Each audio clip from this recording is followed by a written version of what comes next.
Bendito sea el Señor. Bueno, hoy comenzamos una nueva serie de exposiciones que las llamamos 5 palabras. El Evangelio para la ciudad.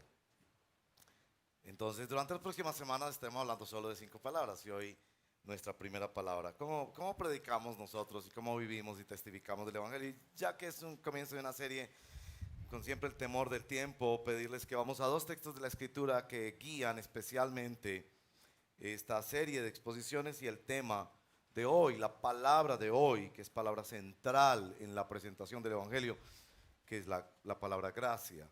Primer texto en Hechos capítulo 20, verso 24. Hechos capítulo 20, verso 24. Realmente he sentido la dirección del Señor para mi vida en este precioso texto y desde allí fue que empezó el Señor a inquietarme hace ya varios meses sobre la necesidad de que como iglesia podamos tener una presentación sólida del Evangelio ante nuestros familiares, amigos, y que seamos verdaderos testigos del Evangelio, de la gracia de Dios, como este texto lo señala. Hechos 20, 24. Sin embargo, considero que mi vida carece de valor para mí mismo.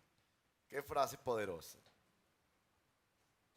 Con tal de que termine mi carrera y lleve a cabo el servicio que me ha encomendado el Señor Jesús. Ese servicio es el de dar testimonio del Evangelio de la gracia de Dios. Mucho que decir de ese verso porque ha sido como la semilla que el Señor nos ha dado para preguntarnos cómo testificamos y cómo hemos de testificar, dar testimonio del Evangelio de la gracia de Dios. Y el otro texto, antes de leer la porción que expondremos esta mañana, está en Efesios capítulo 1 y que se conecta particularmente con la primera palabra del Evangelio, de nuestro testimonio del Evangelio, que es la palabra gracia, Efesios 1, versos 7 y 8. Efesios 1, versos 7 y 8.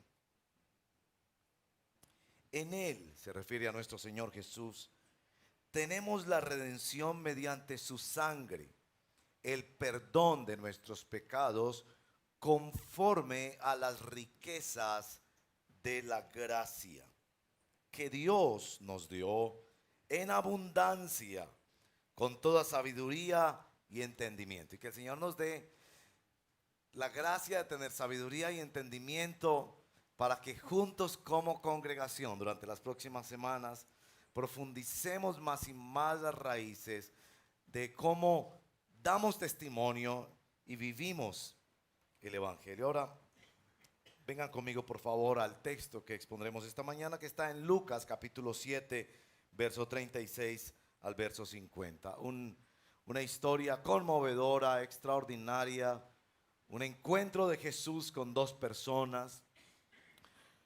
Una de ellas estuvo en contacto con Jesús, pero no entendió el Evangelio.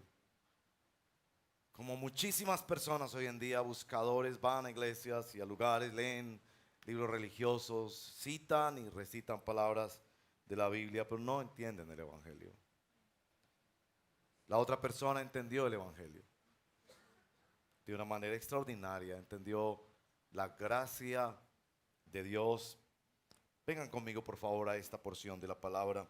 Lucas capítulo 7, verso 36 hasta el 50. Uno de los fariseos invitó a Jesús a comer. Así que Jesús fue a la casa del fariseo y se sentó a la mesa. Ahora bien, vivía en aquel pueblo una mujer que tenía fama de pecadora. Cuando ella se enteró de que Jesús estaba comiendo en la casa del fariseo, se presentó con un frasco de alabastro lleno de perfume, llorando. Se arrojó a los pies de Jesús de manera que los bañaba en lágrimas. Luego se los secó con los cabellos, también se los besaba y se los ungía con el perfume. Al ver esto, el fariseo que lo había invitado dijo para sí: si este hombre fuera profeta, sabría quién es la que lo está tocando y qué clase de mujer es, una pecadora.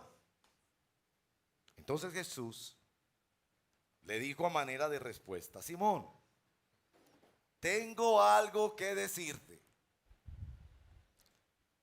Dime, maestro, respondió Simón el fariseo. Dos hombres le debían dinero a cierto prestamista. Uno le debía 500 monedas de plata, algo así como 500 días de salario, más o menos, para que calculen. Y el otro 50. Como no tenían con qué pagar, les perdonó la deuda a los dos. Ahora bien, ¿cuál de los dos lo amará más? Supongo que aquel a quien más le perdonó, contestó Simón. Has juzgado bien, le dijo Jesús. Luego se volvió hacia la mujer y le dijo: Simón, ¿ves a esta mujer? Cuando entré en tu casa no me diste agua para los pies, pero ella me ha bañado los pies en lágrimas y me los ha secado con sus cabellos. Tú no me besaste, pero ella desde que entré no ha dejado de besarme los pies. Tú no me ungiste la cabeza con aceite, pero ella me ungió los pies con perfume. Por esto te digo, si ella ha amado mucho, es que esos muchos pecados le han sido perdonados. Pero aquel a quien poco se le perdona, poco ama. Entonces Jesús le dijo a ella: tus pecados quedan perdonados. Los otros invitados comenzaron a decir entre sí: ¿quién es este que hasta perdona pecados? Tu fe te ha salvado, le dijo Jesús a la mujer. Vete en paz. Esta es la palabra del Señor. Señor, la verdad leemos esta palabra con profundo necesidad de quebrantamiento. Cuando nosotros estamos cerca de ti, no caemos a tus pies llorando, no besamos tus pies, no los ungimos. Somos ese fariseo que se pone a la distancia y que quiere evaluar a Dios. ¿Cuánto necesitamos llorar? ¿Cuánto necesitamos postrarnos? No por sentimientos nuestros, sino por entender lo que significa la gracia de Dios. Que conociendo lo más profundo de nuestros pecados, pecados de pensamiento, pecados de palabra, pecados de acción y pecados de omisión. Que conociendo lo más profundo de nuestra tragedia y de nuestra incoherencia, aún así nos das la palabra del perdón, nos das la palabra de la paz. Ayúdanos, por favor, te lo pedimos en el nombre de Jesús, a entrar en tu palabra y en nosotros mismos para ser quebrantados por tu gracia. Te lo pedimos en el nombre poderoso de Jesús nuestro Señor. Amén. Jesucristo es irresistiblemente atractivo. Todos parece que quieren un pedazo de Jesús. Las grandes ideologías, el comunismo, grandes religiones, todos pretenden tener un pedazo, estar cerca de Jesús. La mercadotecnia habla de Jesús como un gran líder. Ideologías, movimientos sociales y culturales, hasta los ufólogos, que son los que estudian los ovnis, dicen y quieren un pedazo de Jesús. En nuestro pasaje hay dos casos extremos de personas que se sienten irresistiblemente atraídos a Jesús. Dos personajes improbables. Un fariseo que miraba a la distancia a Jesús y lo criticaba. De hecho, vivía tratando de ver en qué se equivocaba Jesús. Y una mujer prostituta. El Evangelio de Lucas señala una y otra vez cómo estas personas se sienten atraídas irresistiblemente a Jesús. El punto es este: podemos ser atraídos a Jesucristo sin necesariamente tener una postura correcta ante Él. Podías ser atraído a Jesucristo que quisieras invitarlo a tu casa a cenar para tomarte la selfie con Él y publicarla en tus redes. O podrías estar queriendo estar cerca de Jesús para llorar postrado a sus pies. No todo el que me dice Señor, Señor, no todo el que se acerca a Jesús está tomando una postura concreta y correcta hacia Él. El Evangelio de la Gracia está dibujado en este pasaje de tal manera que si entendemos la gracia de Dios, deberíamos quedar postrados a sus pies. Así que aquí vamos a ver esas dos formas de acercarse a Jesús, que son dos formas de relacionarse con Jesús, dos formas de comprender el Evangelio, dos formas de responder a Jesús. Dos formas de relacionarse con Jesús ahí en este pasaje. Ambos fueron atendidos y a ambos se les ofreció la gracia de la cercanía de Jesús. Jesús no le dijo al fariseo, no voy a tu casa porque tú no estás preparado. No, él fue a su casa y se sentó a su mesa, comió de su comida. Y la mujer se acercó, él no le dijo, no me toques, este no es el momento. Ambos fueron atendidos por Jesús, ambos hicieron algo. De hecho, uno podría pensar, el fariseo fue más meritorio porque lo trajo hasta su casa, le ofreció una cena. Y la mujer solo se postró a los pies y rompió. A propósito, no es el mismo texto de Juan 12, donde el perfume era costoso. Es evidentemente otro caso. La diferencia quizás está en que el fariseo Simón está tratando de aprovechar el contacto con Jesús. Como todos los que queremos tomarnos fotos con famosos, no queremos esconder esa foto. La tomamos precisamente para aprovechar eso, embellecer nuestro ego o mejorar nuestra hoja de vida o decir yo estuve ahí, yo estuve con. La postura de la mujer es la postura del Evangelio de la Gracia que solo da espacio para el arrepentimiento. De lo que estamos aquí es la vista del mérito, la vista de la gracia. Miren el verso número 39. El fariseo pensó, dijo para sí, si este hombre fuera profeta, sabría que la que lo está tocando es una mujer pecadora. ¿Cómo trata Jesús a la gente? Pensaba el fariseo, con base en sus méritos. Él se debería dejar tocar por mí porque yo soy fariseo, no se debería dejar tocar por la pecadora porque se va a contaminar. Eso fue lo que pensó el fariseo. Pero la gracia de Dios piensa exactamente al revés. Porque no es que Jesús se contamina al estar en contacto contigo, que sientes vergüenza por tus pecados, sino que tú tienes la posibilidad de ser perdonado y santificado cuando entras en contacto con Jesús.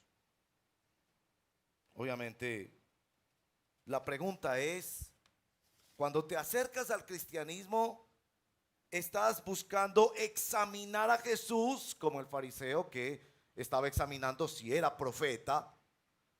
¿O estás buscando examinarte a ti mismo? A ti mismo.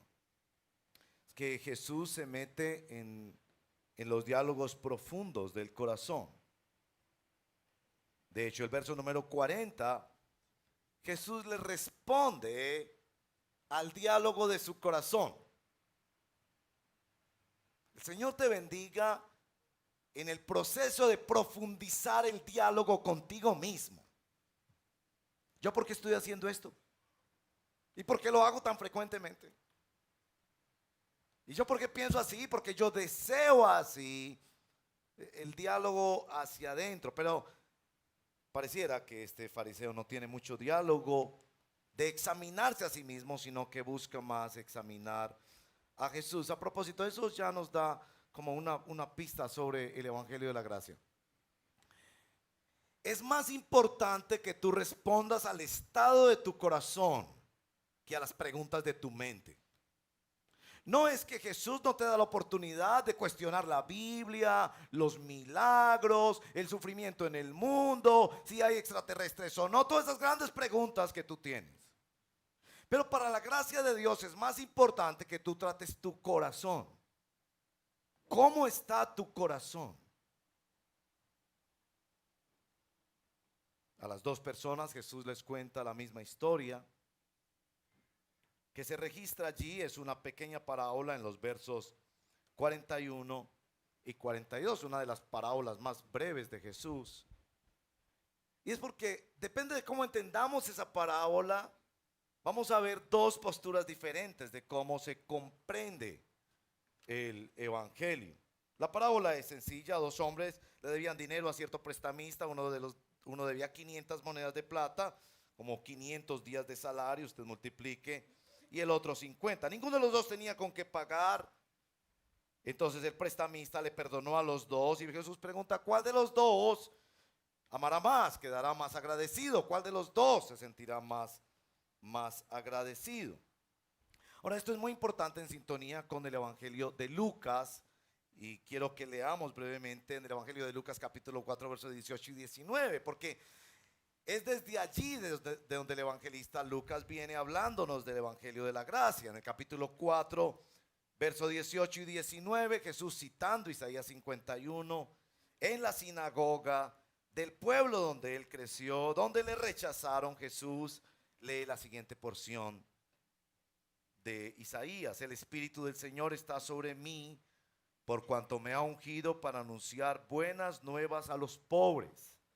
Me ha enviado a proclamar libertad a los cautivos, dar vista a los ciegos, poner en libertad a los oprimidos y pregonar el año del favor del Señor. Esto es muy importante porque de aquí en adelante Lucas empieza a describir una cantidad de personas que le ayudan a uno a entender a qué se refería Jesús por pobres.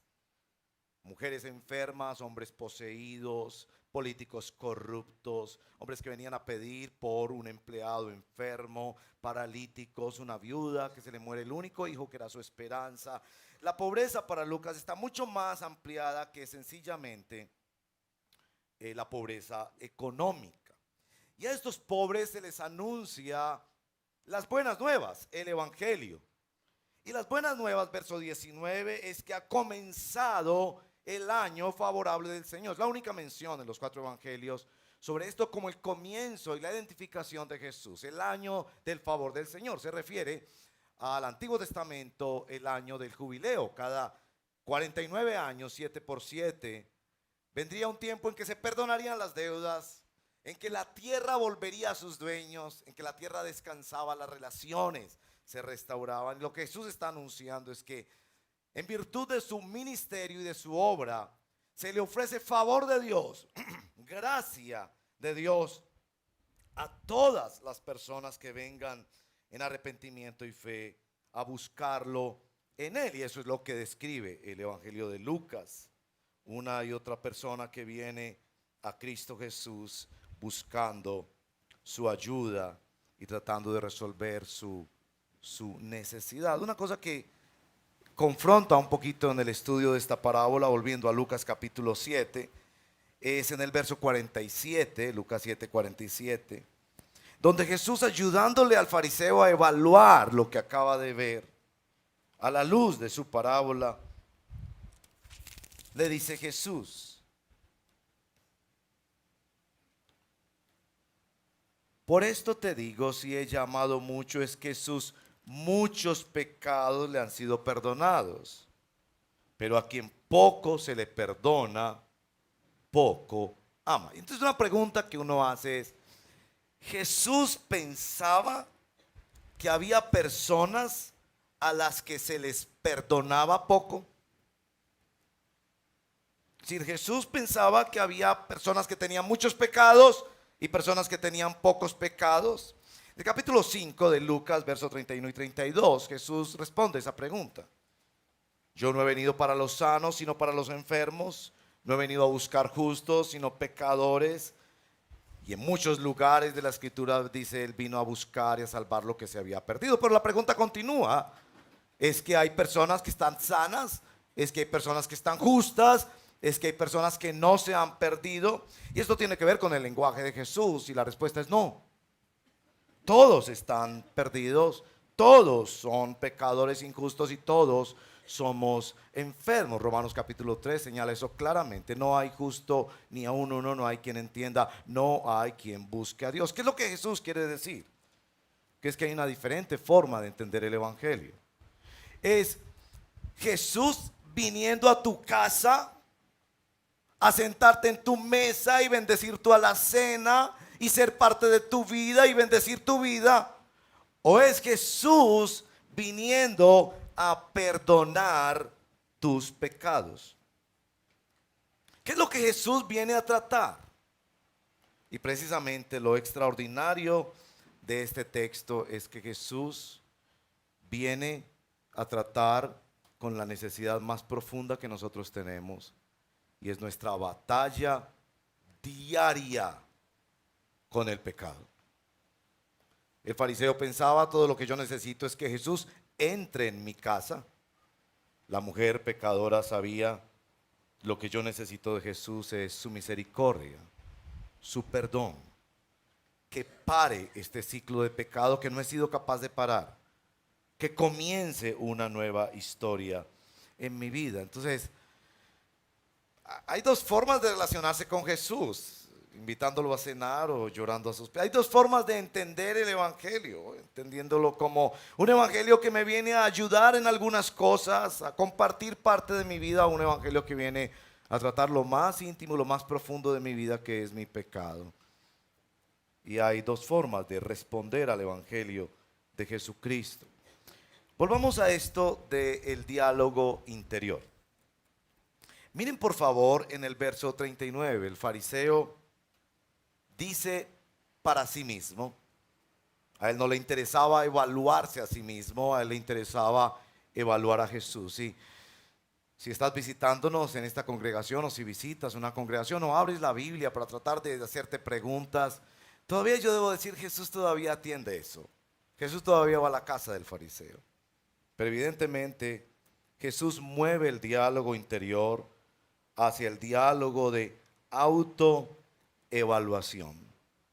Miren la frase del verso 40. Simón, tengo algo que decirte. Y con el amor que el Señor ha puesto en mi corazón como pastor y como predicador del evangelio, yo quiero decirte eso. El Señor te dice: tengo algo que decirte. ¿Tú estás aquí o tú estás escuchando este mensaje para evaluar a Jesús o para evaluarte a ti mismo? Entonces Jesús, para construir diálogo interior, le dice, verso 44, ¿ves esta mujer? Como si la mujer que llega, Jesús aprovecha esta escena para que la mujer sea un espejo para él. Seguramente después de la lectura de la parábola, el fariseo pudo pensar: yo soy de los que hay que perdonarle poco. Y yo tengo que hacerte la pregunta: ¿crees que el Señor a ti te tiene que perdonar poco? O tal vez hago la pregunta en otra forma. Cuando ves la sociedad, ¿tú piensas que hay personas más pecadoras que tú? No tienes que levantar la mano ni responderme, pero te voy a dar la siguiente pista. ¿Tú conoces el corazón de las otras personas? Y quiero testificarte desde el evangelio: el único corazón que tú conoces a profundidad es el tuyo. Yo podría ver los crímenes y las grandes maldades que han hecho otras personas, pero yo no conozco sus corazones. Pero yo conozco mi corazón.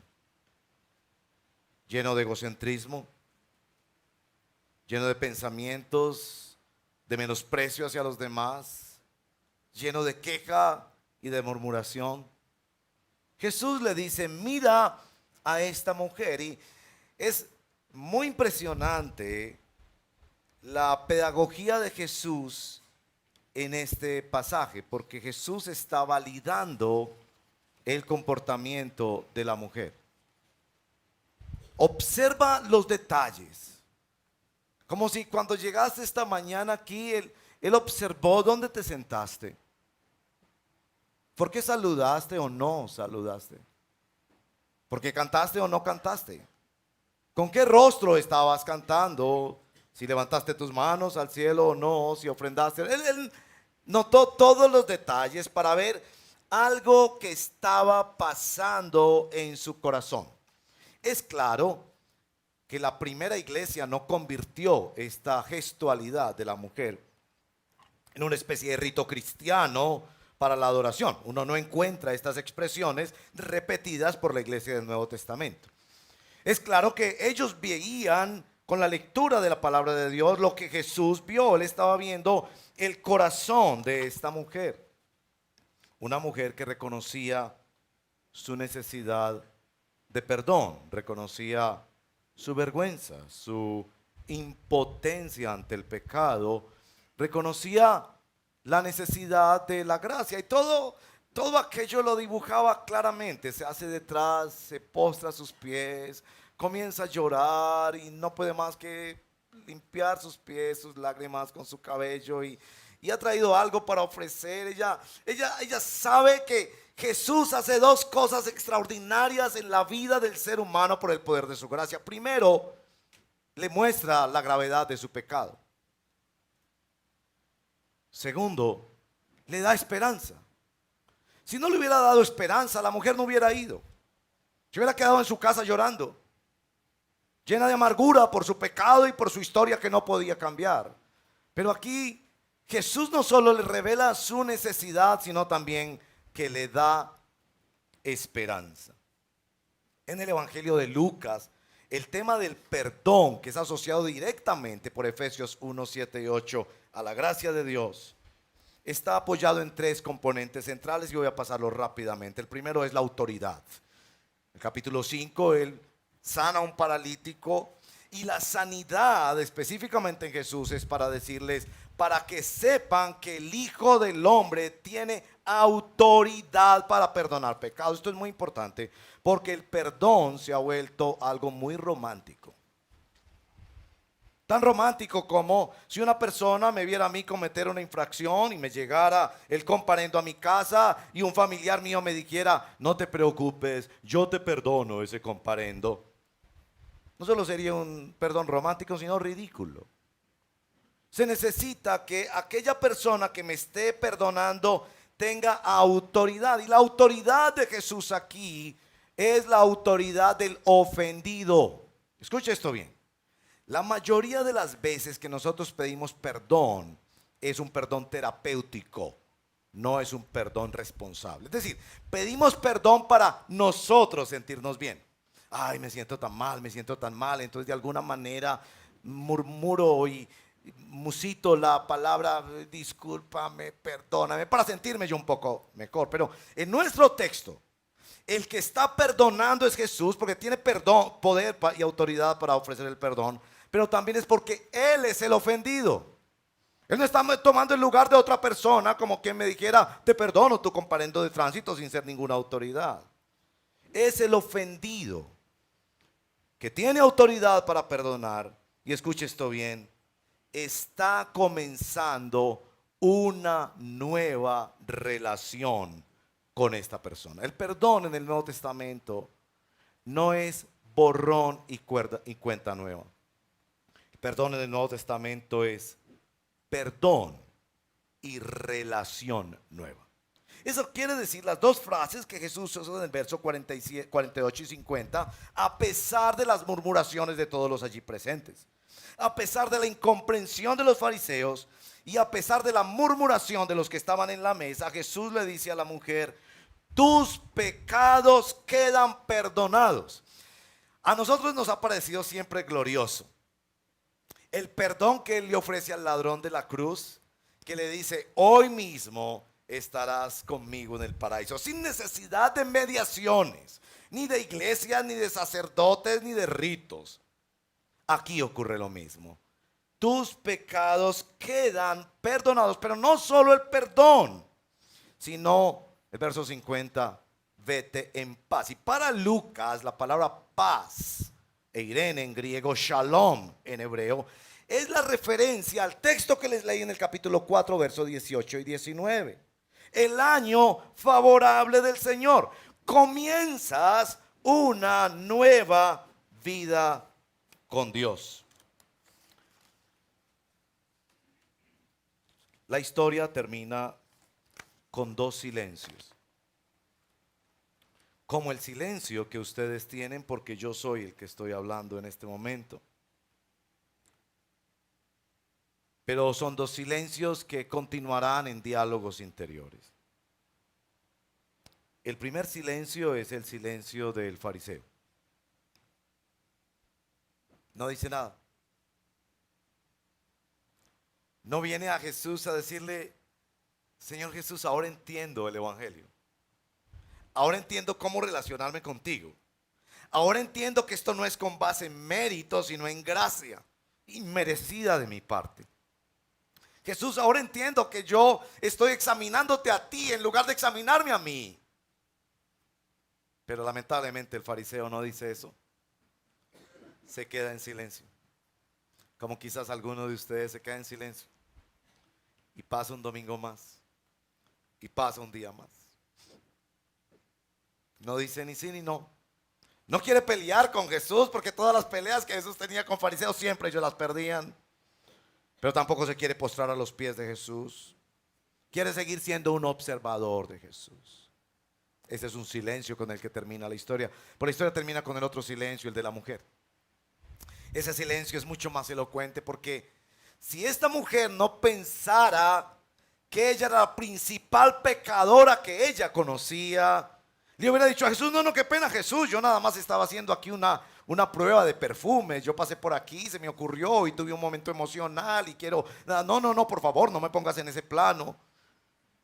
Ella cayó porque era absolutamente cierto que la única posibilidad para acercarse a Jesús era basado no en sus méritos, pero no los tenía, era una mujer pecadora, sino basado en la gracia de un Dios. La gracia significa no solo que te dan lo que no mereces, sino también que no te dan lo que mereces. La gracia significa no solo que te dan lo que no mereces, el amor de Dios, el perdón y una vida de paz con Dios, sino que te dan lo que tú no mereces, la adopción. Esta mujer salió de allí siendo hija de Dios.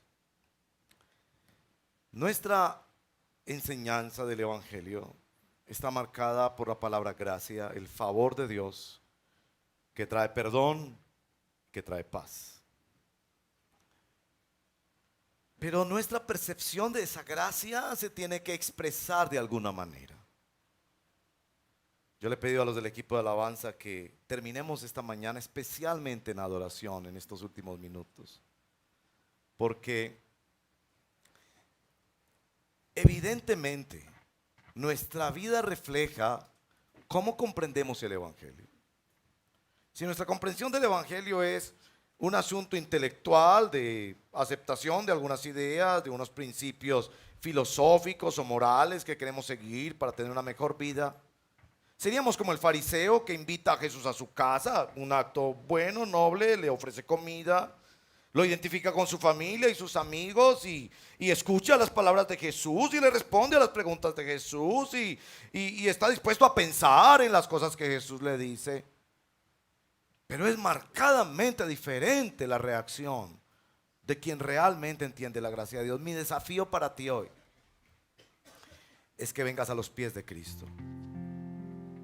No creo que hemos de aceptar que entendemos la gracia de Dios si nuestra falta de mérito y por el contrario nuestra propia condenación nos dijera: no podemos más que estar a los pies de Cristo, a los pies de nuestro amado Salvador.